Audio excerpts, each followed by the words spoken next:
The wind howled across the frozen wasteland like a banshee's cry. But it wasn't the wind that made Ethan's blood run cold that December morning. It was the sound that cut through the Arctic silence like a blade through his soul, a desperate, guttural moan that spoke of agony beyond words. As a wildlife biologist, he'd heard countless animal calls over his 15 years in the field, but this was different. This wasn't a call for territory or a mate. This was a death song, raw and primal, echoing across the white expanse of Hudson Bay like a prayer to the unforgiving sky. Ethan's hands trembled against his binoculars, not from the -40 temperature, but from the recognition that somewhere out there, a magnificent creature was dying alone. He'd come to this godforsaken corner of Canada to study polar bear migration patterns, armed with nothing but scientific detachment and professional curiosity. But as that haunting cry pierced the morning air again, something ancient and human stirred within him, something that had nothing to do with research protocols or academic papers. His breath formed crystals in the air as he scanned the endless white horizon, knowing that what he was about to witness would either break his heart or change his life forever. The sound came again, weaker this time, carried on the wind like a ghost's whisper, and Ethan felt every fiber of his being pulled toward that voice of desperation. Through the swirling snow, he caught a glimpse of movement, or rather, the absence of it. A massive form lay motionless on the ice, dark against the pristine white, and even from this distance, Ethan could see the terrible stillness that spoke of life ebbing away. His scientific mind began cataloging possibilities: injury, illness, old age, territorial disputes. But his heart was screaming something entirely different. This wasn't just another data point in his research. This was a living being, fighting its final battle against the merciless Arctic, and he was the only witness to its struggle. The cry came once more, so faint now that it barely registered above the wind, and Ethan realized with crystalline clarity that he was standing at a crossroads, not just of his career, but of his very soul. In that moment, 15 years of scientific training warred with something far more primal, the basic human instinct to help a fellow creature in distress. His mentor's voice echoed in his memory, warning about the dangers of anthropomorphizing wildlife, of crossing the sacred line between observer and participant. But louder than those warnings was the sound of that dying animal's plea, a sound that seemed to reach across the vast divide between species and touch something deep in his chest. As Ethan lowered his binoculars, his hands no longer shaking from cold but from the weight of the decision he was about to make, he understood that whatever happened next would define not just this moment, but the man he would become. The wind carried that haunting cry one more time, and with it, a choice that would test everything he believed about the boundaries between science and compassion, between safety and sacrifice, between the comfortable distance of observation and the terrifying intimacy of action. Hudson Bay stretches across northern Canada like a frozen sea of dreams and nightmares, where the earth meets the sky in an endless dance of white and blue that has remained unchanged for millennia. This is polar bear country, where the Cree people have walked for thousands of years, their footsteps echoing with ancient wisdom about the great white bears they call wapask, the ones who walk upright like men and carry the spirits of their ancestors within their powerful frames. The landscape here doesn't just challenge you, it transforms you, strips away everything unnecessary until only your essential core remains exposed to the elements. Temperatures plummet to depths that can freeze exposed skin in under 3 minutes, where your breath becomes ice crystals before it leaves your lips, and the wind carries stories of survival and loss across miles of untouched wilderness that has witnessed countless dramas of life and death. The tundra rolls endlessly toward the horizon, broken only by scattered granite outcroppings that jut from the snow like ancient monuments and the occasional stunted spruce tree that somehow found the courage to grow in this hostile paradise. These trees, twisted and gnarled by decades of brutal winters, stand as silent testaments to the incredible tenacity of life in one of Earth's most unforgiving environments.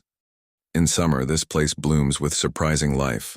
Arctic poppies and purple saxifrage paint the landscape in brilliant colors, their beauty made more precious by its brevity, lasting only a few short weeks before winter reclaims its dominion. Caribou migrate across these plains in thundering herds, while Arctic foxes and snowy owls hunt among the rocky crevices. But in winter, Hudson Bay becomes something else entirely, a testing ground for the soul where only the strongest survive and every breath is a victory against the elements. The Cree elders speak of this place with reverence, calling it the breathing ground of the Great Spirit, where the boundary between the physical and spiritual worlds grows thin as morning mist. They believe that every creature here carries a piece of the divine, that the polar bears are not just animals but guardians of ancient secrets, keepers of wisdom that speaks to the fundamental connection between all living things. Traditional Cree teachings tell of times when humans and bears could speak to each other, when the barriers between species dissolved in moments of great need or profound understanding. These stories, passed down through generations around flickering fires, speak of a sacred covenant between humanity and the natural world, one that modern civilization has largely forgotten, but that still pulses beneath the surface of every human heart. The isolation here is absolute and overwhelming. The nearest town, Churchill, lies over 200 miles to the south, connected only by a single ice road that exists for just a few precious months each year, when the temperatures drop low enough to freeze the muskeg solid. Cell phone signals are extinct here, replaced by the ancient language of wind and snow, of aurora borealis dancing across star-filled skies and curtains of green and gold that have inspired wonder since the first humans looked up at the northern lights. This is where Ethan had chosen to conduct his polar bear research, drawn by the promise of observing these magnificent predators in their most natural state, far from the tourist buses and research stations that dotted other parts of their range. He had established his temporary camp on a slight rise overlooking the bay, where pack ice met open water in a constantly shifting mosaic of white and dark blue. His shelter was a testament to modern survival technology, a reinforced dome tent designed to withstand hurricane-force winds, equipped with a satellite communication system that rarely worked in the harsh conditions, and heated by a small but efficient propane system that fought a constant battle against the penetrating cold. For 3 weeks, he had documented bear behavior with the meticulous care of a scientist dedicated to understanding these apex predators. He had observed mothers teaching cubs to hunt, watched massive males assert dominance over prime fishing spots, and recorded the complex social interactions that revealed polar bears to be far more sophisticated than most people realized. But nothing in his training, nothing in his years of field experience had prepared him for what he was about to encounter. A moment that would challenge every assumption he held about the proper relationship between human observer and wild subject. A moment that would force him to choose between the safety of scientific detachment and the dangerous territory of direct intervention. The wind picked up again, carrying with it that haunting cry, and Ethan felt the weight of this ancient landscape pressing down upon him, as if the very spirits the Cree spoke of were watching, waiting to see what choice this lone human would make. The cry came again, and this time Ethan's trained ear caught something that made his stomach clench with dread. The unmistakable sound of an animal in its final moments, a vocalization that spoke of pain so profound it seemed to echo from the very depths of the creature's soul. He adjusted his high-powered spotting scope, scanning the ice floes that stretched beyond his research camp like a fractured mirror reflecting the pale morning sun, his heart hammering against his ribs with the frantic rhythm of someone who knows they're about to witness something that will change them forever. Then he saw it, and the sight hit him like a physical blow that knocked the breath from his lungs.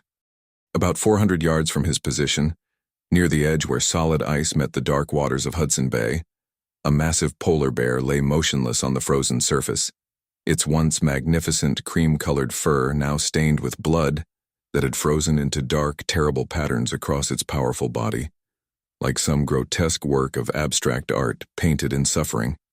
Even from this distance, Ethan could see the bear's labored breathing, each exhale creating small puffs of vapor that seemed to grow weaker and more sporadic with every passing moment, as if the very act of drawing breath was becoming too much effort for the dying animal to sustain. The creature's massive head was lifted just slightly off the ice, and its dark eyes, those intelligent, soulful eyes that had gazed across this frozen landscape for what appeared to be many years, were fixed on some distant point beyond the horizon, as if seeing beyond the physical world into whatever realm awaits all living things when their time on Earth comes to an end. Through his binoculars, Ethan could make out the source of the bear's agony, 3 deep gashes that ran from the animal's left shoulder down across its ribs, wounds so severe they had torn through the thick hide and dense fur that normally provided protection against the Arctic's countless dangers. The injuries were clearly the result of a territorial battle with another male, the kind of brutal encounter that was part of the natural order, but that had gone terribly wrong for this particular bear. The wounds had been slowly draining the life from this magnificent creature over what must have been several days. Judging by the extent of blood loss and the way infection had begun to set in around the edges of the tears in its flesh. The bear's powerful limbs, capable of swimming vast distances through icy waters and crushing seals with devastating efficiency, now lay completely useless against the ice, occasionally twitching with the involuntary spasms that spoke of a nervous system beginning to shut down.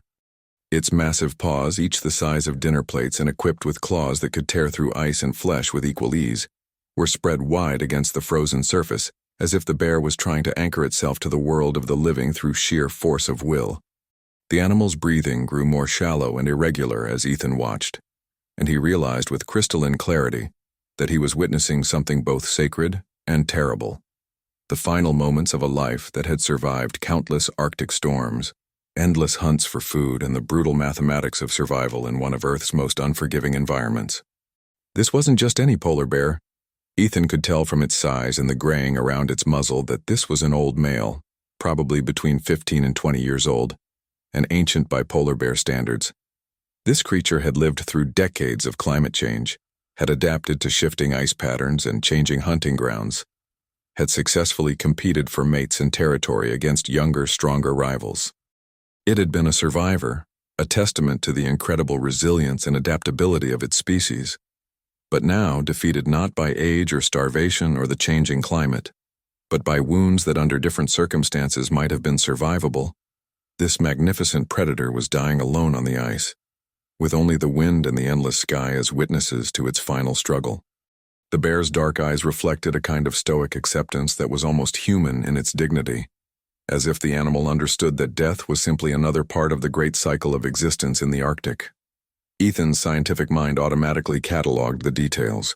Adult male, approximately 800 to 900 pounds, suffering from severe blood loss, possible infection, and advanced hypothermia. The clinical part of his brain noted that this was exactly the kind of natural selection event that his research was designed to document, the harsh reality of survival in the wild, where only the strongest and most adaptable individuals pass their genes to the next generation. But his human heart was screaming something entirely different, something that had nothing to do with research protocols or evolutionary biology. This wasn't just data points and biological observations waiting to be recorded in his field notebook. This was a living being, a creature of impossible beauty and power, an individual with its own history and experiences, dying in agony in one of the most isolated places on Earth. The bear's breathing grew even more labored as Ethan watched through his scope, and he realized with growing desperation that he was witnessing something that would haunt him for the rest of his life, not just the death of a magnificent animal, but his own choice to stand by and do nothing while it happened, to maintain his role as passive observer while a fellow creature suffered beyond measure. Standing there in the howling wind with his scope trained on the dying bear, Ethan felt his carefully constructed world split into two irreconcilable realities that pulled at his soul like opposing magnetic forces. In one reality, he was Dr. Ethan Marshall, respected wildlife biologist with a PhD from the University of British Columbia, a man who had spent his entire 15-year career maintaining the sacred boundary between observer and subject, who understood with scientific certainty that nature was red in tooth and claw, that death was as natural and necessary as birth, and that human interference could disrupt delicate ecological balances in ways that might echo through generations. His training screamed at him to document this moment with clinical detachment, to take photographs and detailed notes, to treat this dying bear as valuable data in his ongoing research into polar bear behavior, population dynamics, and the effects of climate change on Arctic predators. This was science in its purest form, observing nature without sentiment, recording truth without emotional interference, maintaining the objective distance that separated legitimate research from anthropomorphic fantasy. Dr. Harrison, his graduate advisor, had drilled this principle into him from day one. The moment you start thinking of these animals as furry humans, the moment you project your own emotions onto their behavior, you cease to be a scientist and become just another well-meaning amateur who does more harm than good. Those words had guided Ethan through countless field seasons, through watching pack wolves take down caribou calves, through observing mother bears abandon weak cubs, through documenting the brutal reality of survival in the wild without flinching or turning away. But in the other reality, the one that was growing stronger with each labored breath from the bear, Ethan was simply a human being watching another sentient creature die in agony when he might, just might, be able to do something about it. He thought of his 8-year-old daughter Emma back in Montreal, how she would look at him with those trusting brown eyes and ask what he did when he saw an animal suffering. How could he explain to her that sometimes being a good scientist meant watching while magnificent creatures died preventable deaths? He thought of his own mortality, of the times he'd been injured in the field, the broken leg in Alaska, the hypothermia scare in Nunavut, the infected cut that had nearly cost him his hand in Greenland, and how desperately he'd wanted someone, anyone, to help him in those moments of vulnerability.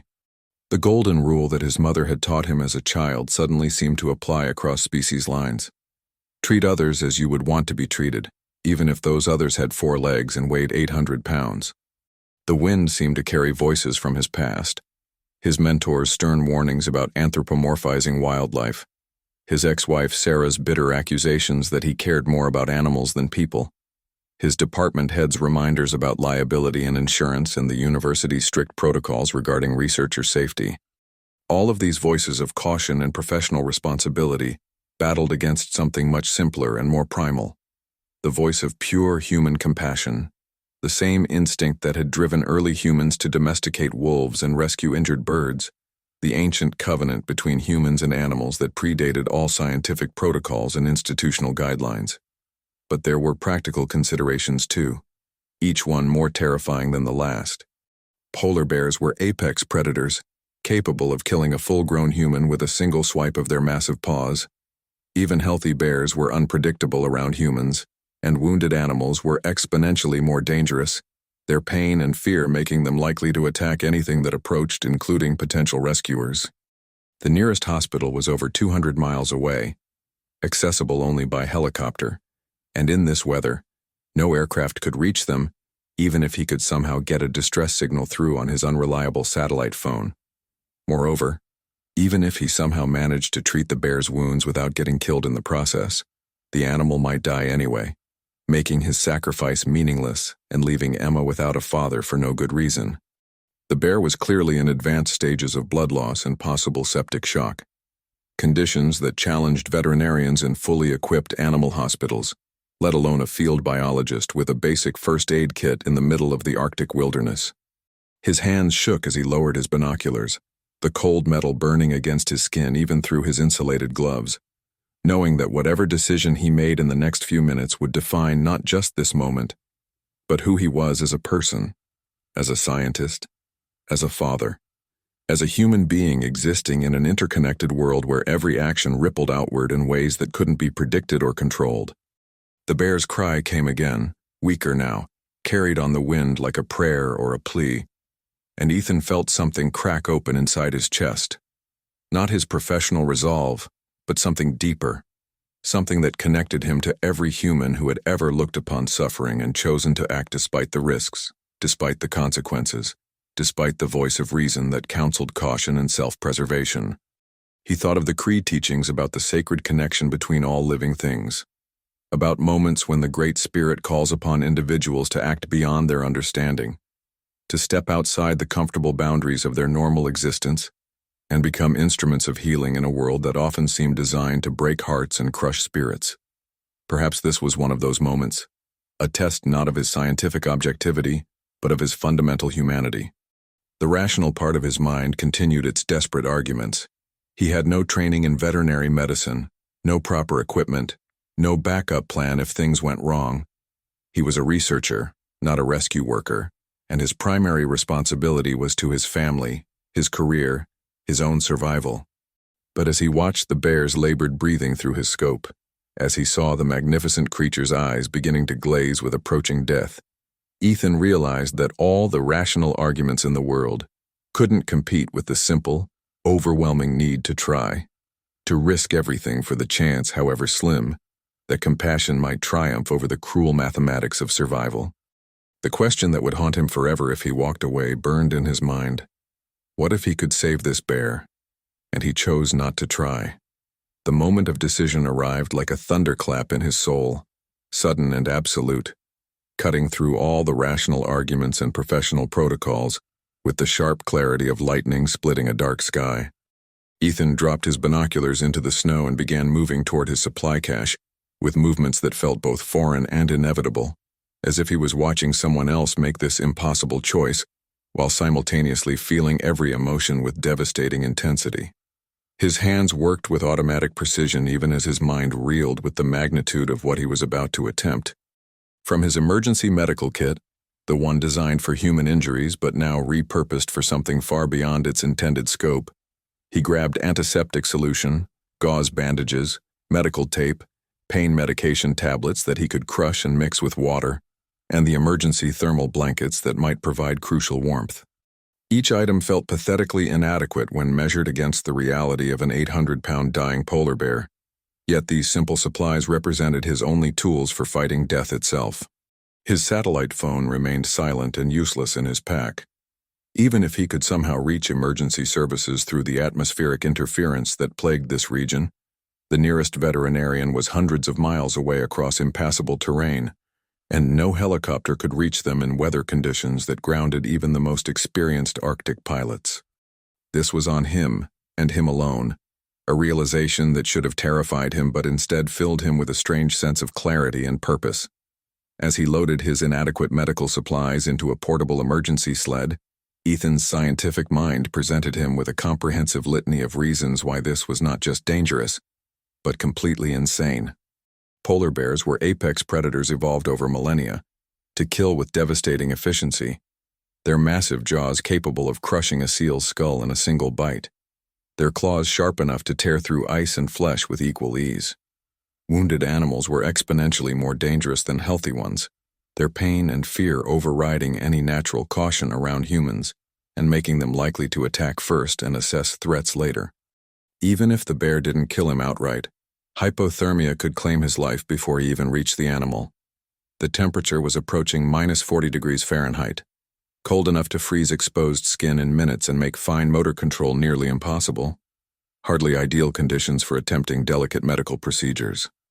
And even if he somehow managed to treat the wounds without dying in the process, the bear might succumb anyway to blood loss, infection, or shock, making his sacrifice meaningless and leaving his daughter Emma without a father for no better reason than misguided sentiment. But his hands kept moving with determined efficiency, packing supplies with the desperate precision of someone who had already made his choice at a level deeper than conscious thought, even if his rational mind was still catching up to what his heart had decided.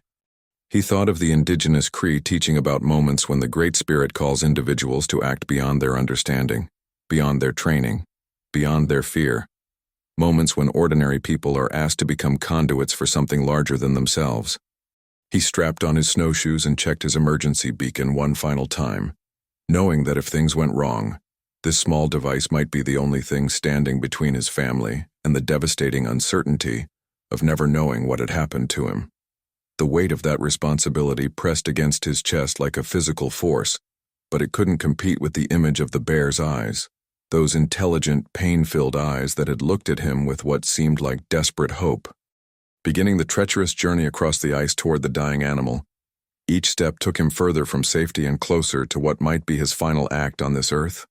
The wind seemed to push against him with malevolent force, as if nature itself was testing his resolve, questioning whether this small human had the right to interfere in the ancient drama of predator and prey, of life and death, of survival and extinction that had played out in this landscape for millennia. The snow crunched beneath his snowshoes with sounds like breaking bones, and his breath came in sharp bursts that crystallized instantly in the Arctic air, each exhalation a small prayer to whatever forces governed courage and compassion in a world that often seemed designed to reward neither.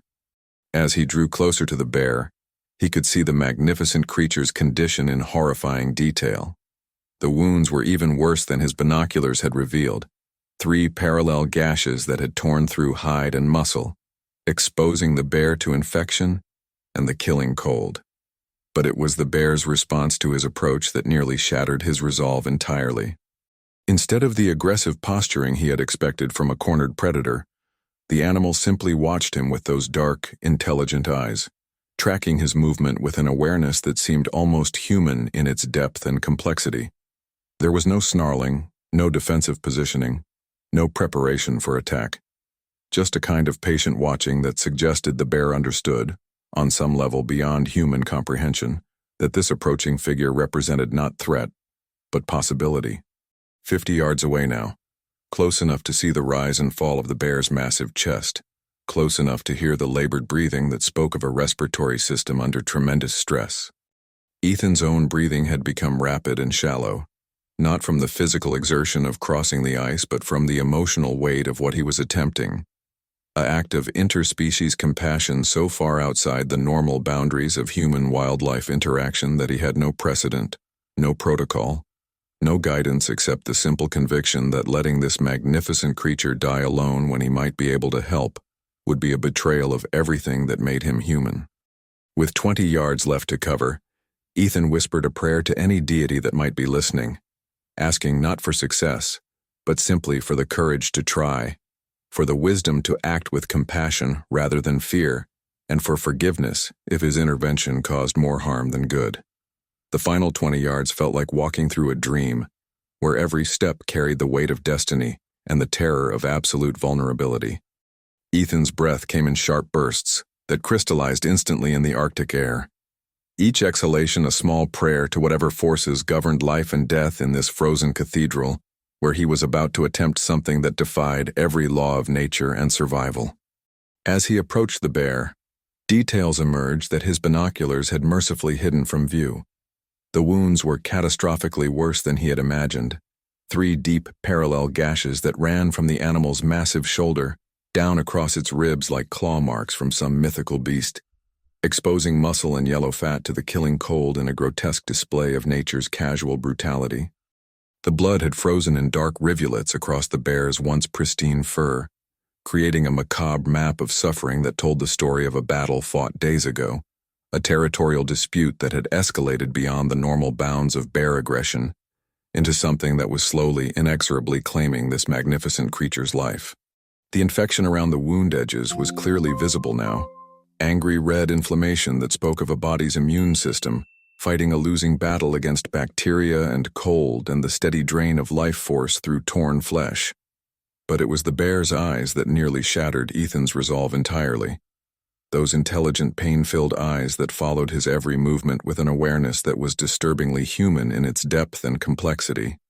There was recognition there, not the blank stare of a dumb animal, but the complex understanding of a sentient being who somehow grasped that this small, vulnerable creature approaching across the ice represented not threat, but the possibility of relief from agony that had become the animal's entire world. The bear's massive head lifted slightly as Ethan knelt just beyond the reach of those powerful paws, and for a moment that stretched into eternity, predator and human simply looked at each other across the vast divide of species, evolution, and natural law. In those dark depths, Ethan saw his own mortality reflected back at him, but also something else that took his breath away. A flicker of what could only be described as hope, desperate and fragile but undeniably present. Working with hands that trembled from cold and terror and overwhelming compassion, he began to clean the wounds with antiseptic solution, the liquid steaming dramatically in the frigid air as it made contact with the bear's torn flesh. The animal flinched at the first touch but didn't strike out, didn't roar or swipe or display any of the aggressive behaviors that should have been instinctive responses to a perceived threat approaching its most vulnerable areas. Instead, the bear seemed to understand with mysterious clarity that this small creature was trying to help rather than harm, trying to heal rather than hurt. Each gentle touch of the antiseptic-soaked cloth against the infected wounds sent visible shudders through the bear's massive frame, ripples of pain and relief that Ethan could feel through the animal's thick fur. But with each cleaning motion, the bear's breathing seemed to grow slightly easier, as if the simple act of treating the infection was already beginning to provide relief from the toxins that had been slowly poisoning its system for days. As Ethan worked, he found himself talking to the bear in soft, steady tones, not the clinical observations of a scientist documenting behavior, but the gentle words of one living being trying to comfort another in pain. "Easy now, big guy," he whispered, his voice barely audible above the wind. "I know it hurts, but I'm here to help. You're not alone anymore." The bear's eyes never left his face, and Ethan could swear he saw the animal's expression soften at the sound of his voice, as if the rhythm of human speech was somehow soothing to a creature that had lived its entire life in the wild silence of the Arctic. The most critical moment came when hypothermia began to threaten them both. Ethan could feel his own core temperature dropping dangerously as he knelt motionless on the ice, while the bear's massive body was losing heat through its open wounds at an alarming rate. In that moment of mutual crisis, Ethan made a decision that would have seemed impossible just hours before. A choice that transcended every boundary between species and common sense. He opened his own winter coat and pressed his body against the bear's massive frame, sharing his human warmth with a creature that could have ended his life with a single movement of its powerful muscles. The sensation was overwhelming in its intensity and strangeness. The bear's fur was coarse against his face, smelling of the wild ocean and ancient ice, carrying scents that spoke of a life lived entirely outside human experience. He could feel the animal's powerful heartbeat gradually strengthening against his chest as his body heat began to counteract the killing cold that had been slowly claiming both their lives. The bear's breathing deepened and steadied, no longer the desperate gasps of a creature in its death throes, but something approaching the peaceful rhythm of healing rest. In that impossible moment of intimacy, as human and bear shared warmth against death itself, Ethan felt something profound shift in his understanding of what it meant to be alive in this world. This wasn't just about saving one animal. This was about recognizing the fundamental connection that existed between all living things, the sacred bond that transcended species and touched something eternal and universal in the fabric of existence itself. The bear's massive paw moved slowly, deliberately, not in aggression but in what could only be interpreted as the gentlest possible touch against Ethan's arm, a gesture so tender and intentional that it brought tears to his eyes that froze instantly on his cheeks. They stayed like that as the storm began to subside around them, human and bear breathing in perfect synchrony, their shared warmth creating a small island of life and hope in the vast frozen wasteland that had witnessed this impossible act of cross-species compassion. In that moment of impossible intimacy, as human and bear shared warmth against the killing cold, something profound passed between them, a recognition that transcended every boundary of species, evolution, and natural law that scientists had spent centuries carefully defining and defending. The bear's breathing steadied into a deeper, more rhythmic pattern, no longer the ragged gasps of an animal in its death throes, but the steady inhalations of a creature that had found, against all odds, a reason to keep fighting for life. Ethan felt the massive muscles in the bear's frame begin to relax, the terrible tension of constant pain giving way to something that looked almost like peace. The animal's core temperature was rising steadily, his shared body heat creating a cocoon of warmth around the cleaned and bandaged wounds that had been slowly draining the life from this magnificent predator. Every few minutes, Ethan would adjust his position slightly to ensure maximum heat transfer, and each time he moved, the bear would shift with him in perfect coordination, as if they had developed their own silent language of survival. The bear's head turned slowly, deliberately, until their faces were separated by only inches, and for a moment that burned itself into Ethan's memory with the intensity of a lightning strike. Their eyes met at close range. In those dark depths, Ethan saw something that would haunt and inspire him for the rest of his days. Not the simple gratitude of a rescued animal, but the complex acknowledgement of one intelligent being recognizing the sacrifice of another, understanding on some level that this small, vulnerable creature had risked everything to ease suffering that no one else would ever witness or remember. The bear's massive paw moved with deliberate gentleness, not in the reflexive swipe of a predator, but in what could only be described as a caress against Ethan's gloved hand, a gesture so tender and intentional that it shattered every preconception he had ever held about the emotional capacity of wild animals. There was communication in that touch, a message that traveled across millions of years of evolutionary divergence to speak directly to something ancient and universal in both their spirits. They remained like that as the Arctic storm began to subside around them, human and bear breathing in perfect synchrony, their shared warmth creating a small island of life and hope in a landscape that had been shaped by millennia of harsh survival, where only the strongest endured. Ethan found himself thinking of ancient stories passed down through countless generations, tales of shamans who could speak with animals, of sacred moments when the boundary between civilization and wildness dissolved entirely, of the thin places where different forms of consciousness could meet and recognize their fundamental kinship. Here, in this moment, pressed against 800 pounds of apex predator that should have killed him instantly, Ethan understood that he was experiencing something that most humans would never know: the absolute trust of a wild creature, the sacred bond that forms when one being chooses to risk everything for another without hope of reward, recognition, or even survival. The bear's breathing grew stronger and more regular with each passing minute, and Ethan could feel the powerful heart beating with renewed strength against his chest, each pulse a testament to the mysterious resilience of life itself, when given even the smallest chance to flourish. The wind had died to almost nothing now, leaving them in a bubble of relative quiet, where the only sounds were their synchronized breathing and the distant crack of ice shifting in Hudson Bay. In this profound stillness, Ethan became aware of details that would stay with him forever: the way the bear's fur caught the pale Arctic light, the subtle changes in the animal's scent as infection gave way to healing, the incredible warmth that radiated from this massive body that had been so close to death just hours before. Most remarkably, the bear seemed to be actively participating in its own rescue, adjusting its position to help Ethan maintain optimal contact, moving its injured side to allow better access to the wounds, even using its uninjured paw to help hold bandages in place when the wind threatened to disturb them. This wasn't passive acceptance of aid but active cooperation, as if the animal understood that their survival now depended on working together across the vast divide that usually separated their species. As the pale Arctic sun climbed higher in the sky, painting the ice in shades of gold and rose that transformed the harsh landscape into something approaching beauty, Ethan felt the bear's body temperature stabilize, and its breathing settle into the deep, steady rhythm of genuine rest rather than the fitful unconsciousness of approaching death.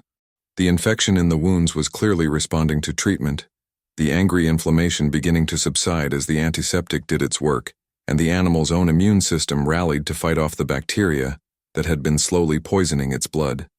In this moment of shared warmth and mutual trust, man and bear had become something more than the sum of their individual selves, living proof that compassion could bridge any gap, that life would always find a way to recognize and nurture itself, even in the most impossible circumstances. Hours passed in that strange vigil, time measured not by the ticking of clocks but by the gradually strengthening rhythm of the bear's breathing, and the slow return of healthy color to its black nose and gums. As dawn broke across the frozen landscape, painting the ice in brilliant shades of pink and gold that transformed the harsh Arctic wilderness into something approaching divine beauty, Ethan carefully began to extract himself from his position against the bear's massive side, moving with the delicate precision of someone who understood that this moment of separation would mark the end of something sacred and unrepeatable. The animal's eyes followed his every movement with an alertness that hadn't been present since he'd first spotted the creature through his binoculars the previous day. Where before there had been the glassy stare of approaching death, now there was genuine awareness, intelligence, and something that looked remarkably like curiosity about this strange bipedal creature who had chosen to risk everything to ease suffering that no one else would ever witness or remember. Ethan checked his makeshift bandages one final time, adjusting them carefully while the bear watched with what seemed like patient understanding. The wounds, while still serious and requiring weeks of natural healing, had stopped bleeding entirely, and the antiseptic had clearly begun its crucial work against the infection that had been slowly poisoning the bear's system for days. The angry red inflammation around the wound edges was already beginning to subside, replaced by the healthier pink of tissue that was starting to repair itself, with the remarkable resilience that wild animals possessed when given even the smallest chance to recover. The most remarkable moment came when the bear slowly, deliberately lifted its massive head and looked directly into Ethan's eyes, not with the blank stare of a wild animal, but with an expression of such profound acknowledgement that it took his breath away and made him question everything he thought he knew about consciousness, intelligence, and the emotional capacity of creatures that lived their entire lives outside human civilization. Then, in a gesture that defied everything Ethan thought he understood about polar bear behavior, the animal extended one massive paw toward him, not in aggression or defensive posturing, but in what could only be interpreted as a deliberate gesture of farewell. The paw was enormous, easily the size of a dinner plate, equipped with claws that could tear through ice and flesh with devastating efficiency, yet it moved with such careful gentleness that Ethan felt no fear as he reached out with his own gloved hand to touch those powerful digits. The contact lasted only a few seconds, but in that brief connection, Ethan felt something pass between them that transcended language, species, and every boundary that evolution had constructed between predator and human. It was acknowledgement, gratitude, and something that felt remarkably like friendship, a recognition that they had shared something profound that would connect them forever, regardless of the vast differences in their biology and life experience. As the morning sun climbed higher, casting long shadows across the ice and bringing with it the promise of slightly warmer temperatures that would aid in the bear's recovery, the magnificent creature slowly, carefully, began to rise from its prone position. Its movements were still stiff and obviously painful, but they were no longer the feeble struggles of a dying animal. Instead, they spoke of returning strength, of a powerful body beginning to remember what it felt like to be whole and healthy and alive. The bear stood for a long moment on unsteady legs, swaying slightly as it tested its balance and assessed its physical condition. Ethan held his breath, knowing that this moment would determine whether his desperate intervention had truly made a difference, or whether the animal would collapse again, undone by injuries too severe for even the most determined rescue effort to overcome. But the bear remained upright, and after a few experimental steps that grew steadier with each movement, it looked back at Ethan one final time. In that gaze, Ethan saw not just survival but something approaching triumph, the victory of life over death, of hope over despair, of the mysterious connections that could form between completely different forms of consciousness when compassion bridged the gaps that nature had created. Then, with movements that grew stronger and more confident with each passing moment, the bear began its slow journey across the ice toward the horizon, each step a testament to the incredible will to live that drives all creatures who call this harsh and beautiful world home. As Ethan watched the bear disappear into the vastness of the Arctic landscape, its powerful form growing smaller against the endless white horizon until it became just another shadow moving across the ice, he felt something shift inside himself that would never return to its original position. He had come to Hudson Bay as a scientist, armed with theories and methodologies, cameras and notebooks, determined to observe and record the natural world without interference or emotional investment. He was leaving as something else entirely, a man who had learned that there are moments when the heart must override the head, when compassion must triumph over protocol, when the simple act of caring becomes the most important force in the universe. The encounter had lasted less than 24 hours, but it had compressed within those brief moments lessons that would take him a lifetime to fully understand and integrate into his worldview. He thought of his colleagues back at the university, how they would react to his account of what had happened here in this frozen wilderness. Some would question his scientific objectivity.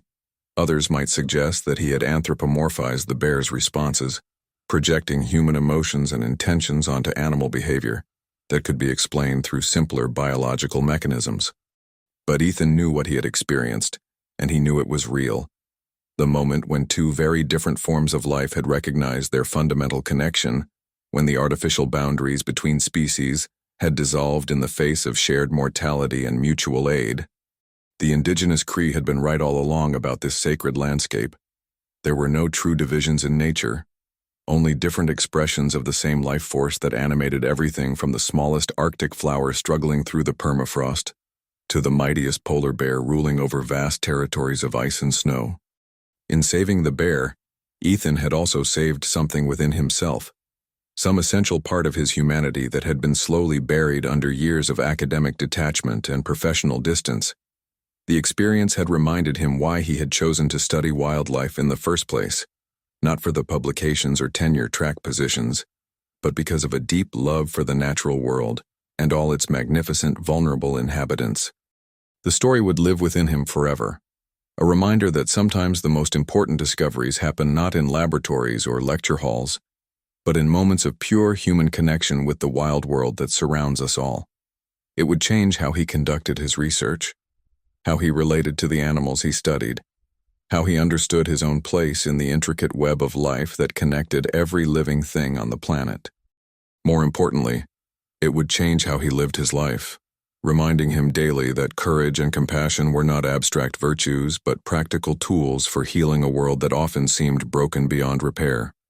Every time he looked at his daughter Emma, every time he faced a choice between safety and service, between comfort and courage, he would remember those dark eyes filled with trust, that massive paw extended in friendship, that moment when love proved stronger than fear, and connection triumphed over the vast distances that seemed to separate us from each other and from the natural world we call home.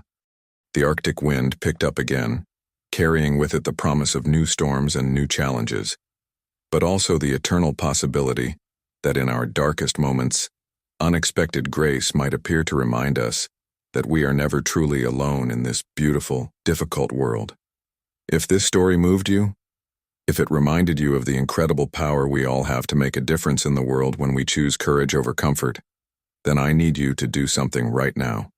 Hit that subscribe button and ring the notification bell, because this channel is dedicated to sharing stories that matter.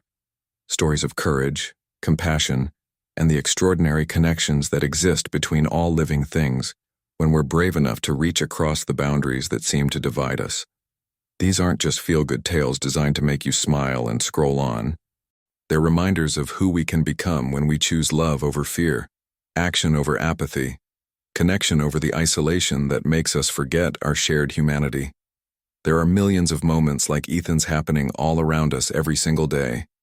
Moments where ordinary people make extraordinary choices that change everything, where small acts of kindness create ripple effects that transform lives in ways we may never see but that matter more than we can possibly imagine.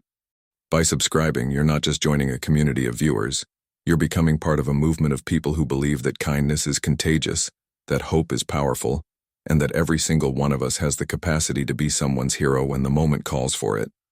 You're choosing to surround yourself with stories that inspire rather than discourage, that build up rather than tear down, that remind us what's possible when we act from our highest selves. Don't let this moment pass without taking action.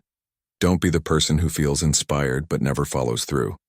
Subscribe now, turn on notifications, and be ready for the next story that might just change the way you see the world and your place in it forever. Because in a world that often feels broken, these stories of connection and courage are exactly what we need to remember, that healing is possible, that love wins, and that you matter more than you know.